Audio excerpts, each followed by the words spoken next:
10년간 서울 기온 변화 분석 프로젝트에 오신 것을 환영합니다.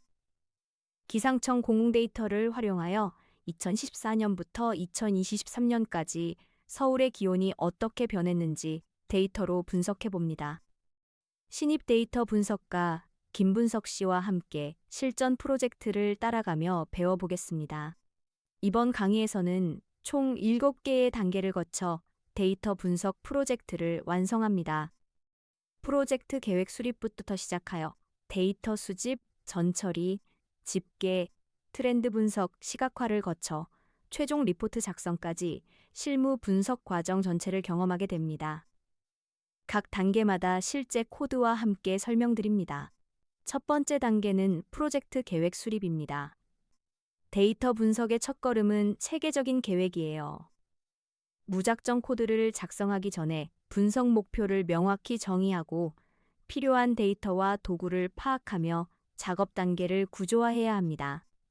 마치 여행을 떠나기 전에 지도를 펼쳐 경로를 확인하는 것과 같습니다. 계획 없이 시작하면 중간에 방향을 잃거나 필요한 데이터를 뒤늦게 발견하게 되죠. 프로젝트 구조를 설계하는 코드를 살펴보겠습니다. Pandas, Matplotlib, numpy 같은 필수 라이브러리를 임포트하고 분석 기간을 2014년부터 2023년까지로 설정합니다. 그리고 분석 목표를 명확히 정의합니다. 연도별 평균 기온 추세 파악, 월별 기온 패턴 분석, 계절별 기온 변화 비교, 이상 기온상 탐지가 우리의 4가지 목표입니다. 이렇게 목표를 구체적으로 설정하면 프로젝트의 나침반 역할을 하게 됩니다. 계획 수립의 중요성을 강조하고 싶습니다. 많은 초보 분석가들이 흥미로운 데이터를 발견하면 바로 코드를 작성하지만은 이는 시간 낭비로 이어지는 경우가 많아요. 프로젝트 폴더 구조를 미리 설계하고 다타 폴더에는 원본 데이터를, 아웃풋 폴더에는 그래프를, 리포트 폴더에는 최종 보고서를 저장하도록 계획합니다. 예상 일정을 세울 때는 여유를 20% 정도 더 두는 것이 좋습니다. 두 번째 단계는 기상청 데이터 수집입니다. 김분석 씨는 기상청 기상자료 개방 포털에 접속했습니다.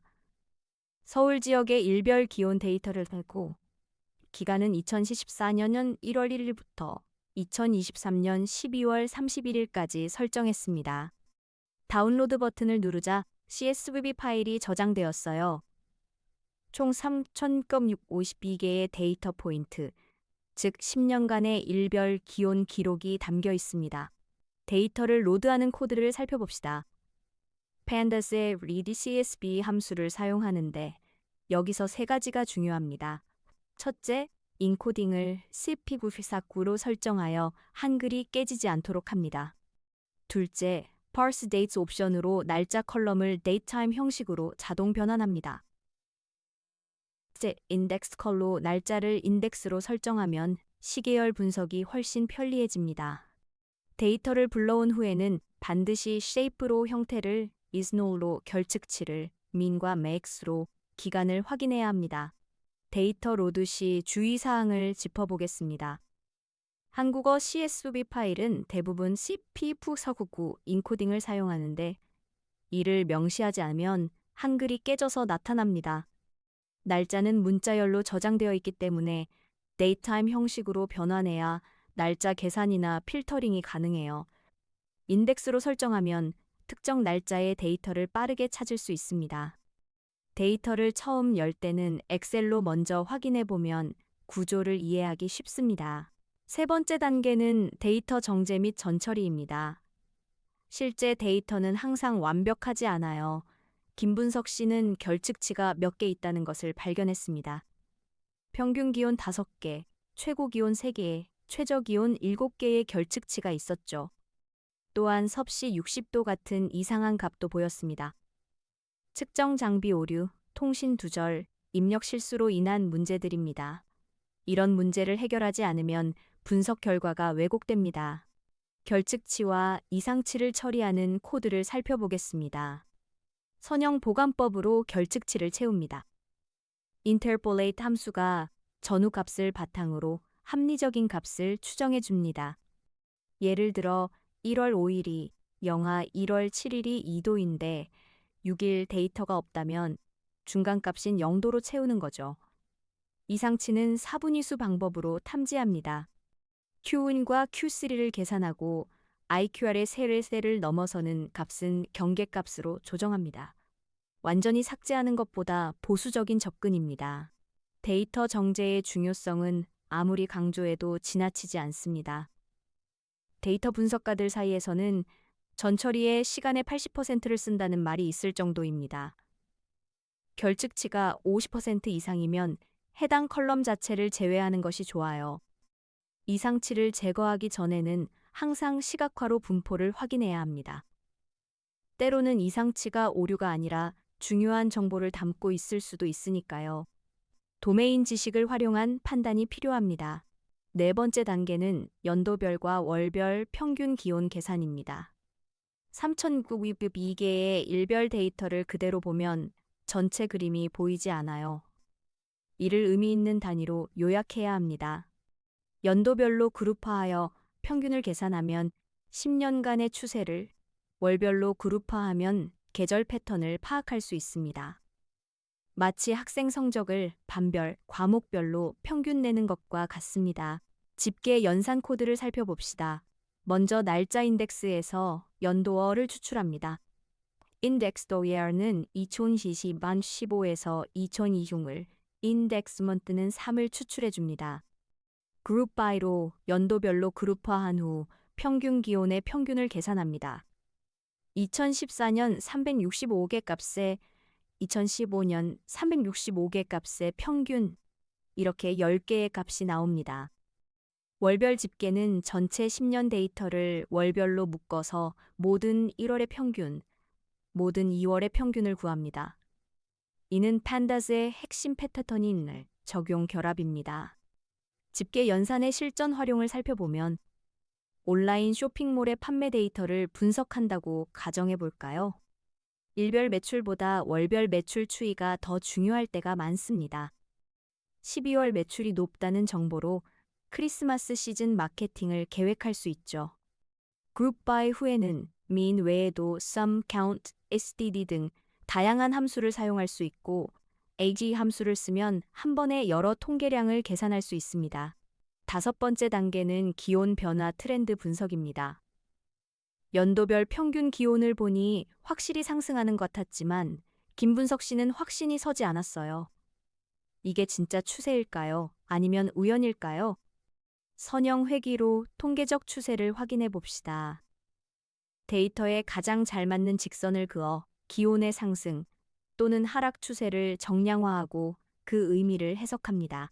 선형 회귀 코드를 살펴보겠습니다.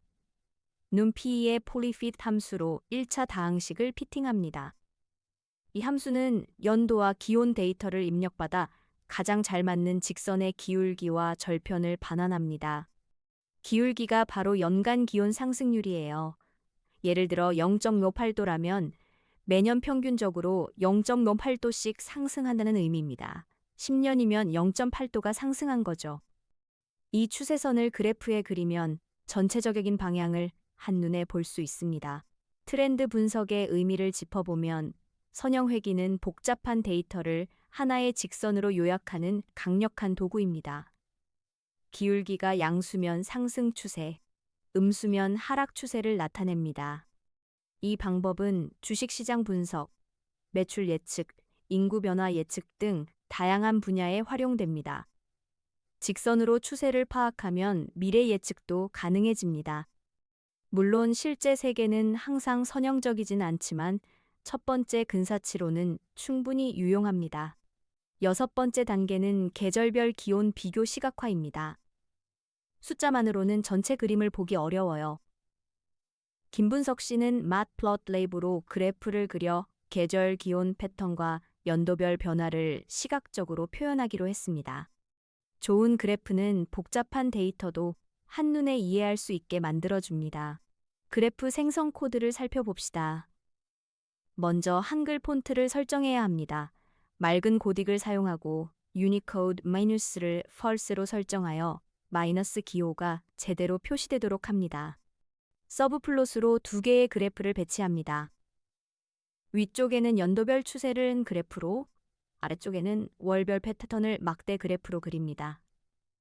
실제 평균은 원으로 표시하고 추세선은 점선으로 표시하여 구분합니다. 마지막으로 DPI 300으로 고해상도 이미지를 저장합니다. 시각화의 힘은 정말 대단합니다. 좋은 그래프는 천마디 비말보다 강력해요. 색상, 레이블, 범례를 적절히 사용하면 복잡한 데이터도 직관적으로 전달할 수 있습니다. 보고서에 그래프를 포함하면 설득력이 크게 높아집니다. 제목은 무엇을 보여주는지 명확히, 축 레이블은 단위와 함께, 범례는 간결하게 작성하세요. 색상은 너무 많이 사용하지 말고 중요한 부분을 강조하는 데 활용하면 좋습니다. 7번째 단계는 분석 결과 리포트 작성입니다. 분석이 끝났다면 결과를 문서화해야 합니다. 아무리 훌륭한 분석도 제대로 전달하지 못하면 소용이 없어요. 배경, 방법론, 주요 발견, 결론을 명확히 정리합니다. 기술적 내용은 부록으로 옮기고 핵심만 간결하게 전달하는 것이 좋습니다. 리포트 작성 체크리스트를 살펴보겠습니다. 요약문으로 시작하여 바쁜 독자도 핵심을 파악할 수 있게 합니다. 숫자에는 반드시 단위를 명시하고 전문 용어는 쉽게 풀어 설명합니다. 그래프와 표를 적극 활용하되 각각의 명확한 캡션을 붙입니다. 제안사항과 추가 연구 방향도 언급하여 객관성을 유지합니다. 동료에게 리뷰를 받아 오류를 줄이고 가독성을 높이세요. 프로젝트를 완성했습니다. 김분석 씨는 첫 실전 프로젝트를 성공적으로 완료했어요. 2014년부터 2023년까지 서울의 평균 기온이 연간 0.8도씩 상승하여 10년간 총 0.8도가 올랐다는 것을 발견했습니다. 계절별로는 1월이 가장 춥고 8월이 가장 더웠으며 전체적으로 상승 추세가 명확했습니다. 체계적인 계획과 꼼꼼한 전처리가 성공의 열쇠였습니다. 전체 워크플로우를 요약한 코드입니다. 데이터 로드부터 시작하여 전처리, 집계, 트렌드 분석, 시각화까지 모든 단계가 하나의 코드로 정리되어 있습니다. 실전 프로젝트의 템플릿으로 활용할 수 있어요. 각 단계가 논리적으로 연결되어 있고 최종적으로 연간 상승률을 출력하고 결과 그래프를 저장합니다. 이 템플릿을 다른 데이터 분석 프로젝트에도 응용할 수 있습니다. 실전 데이터 분석 노하우를 공유하겠습니다. 첫째, 항상 데이터를 의심하고 검증하세요.